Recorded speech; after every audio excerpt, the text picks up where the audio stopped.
සුවදවසක් ඔයාලා හැම දිනාටම. ඉතින් ඔයාලට අලුත් ආරංචියක් කියන්න තියෙනවා. මේ රජය විසින් දැන් දින දීමනා ගැන ඒවා ගැන විස්තර කිව්වනේ. කියවෙන 21 වෙනිදා. ඉතින් ඒකෙන් අපට වැදගත් වගේ හිතන පොඩි තොරතුරු ටිකක් ඔයාලට දෙන්න බලාපොරොත්තු වෙනවා.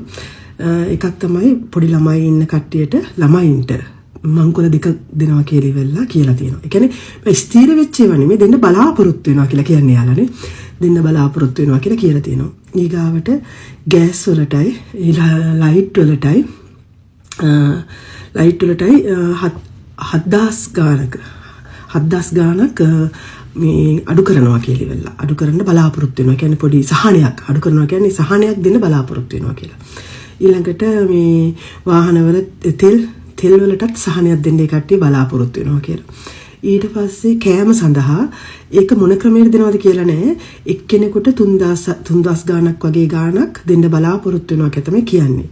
ඉතින් ඒක පවුල එක්කෙනෙකුට ඒක සමාජිකයෙකුට ඒ ගාණ. ඒක සමහර විට හාල් විදිහට දෙන්න කියන්නේ සාමාන්‍ය කූපන් එකක් වගේ එකක් දීලා මේකෙන් හාල් ගන්න නැත්නම් මොන හරි බඩු ගන්න ඒ වගේ කූපන් වගේ දෙන්නත් පුළුවන් කියන අදහස තමයි තියෙන්නේ. ඉතින් මේ වගේ දේවල් කීපයක් තියෙනවා. තාම ස්ථිර වෙලා ඉවිල්ලා නෙමෙයි දෙන්න බලාපොරොත්තු වෙනවා කියලා ඒ කට්ටිය කියනවා. ඉතින් ගිය පාරත් මංකොල දෙකක් හැමෝටම දෙනවා කිව්වනේ දුන්නේ නෑනේ. ඉතින් මේ පාර දැන් ළමයින්ට දෙනවා කියලා කියනවා. ඉතින් අපි බලමු මේ පාර මොනවද දෙයිද මොනව හම්බෙයිද මොනව වෙයිද කියලා නේද.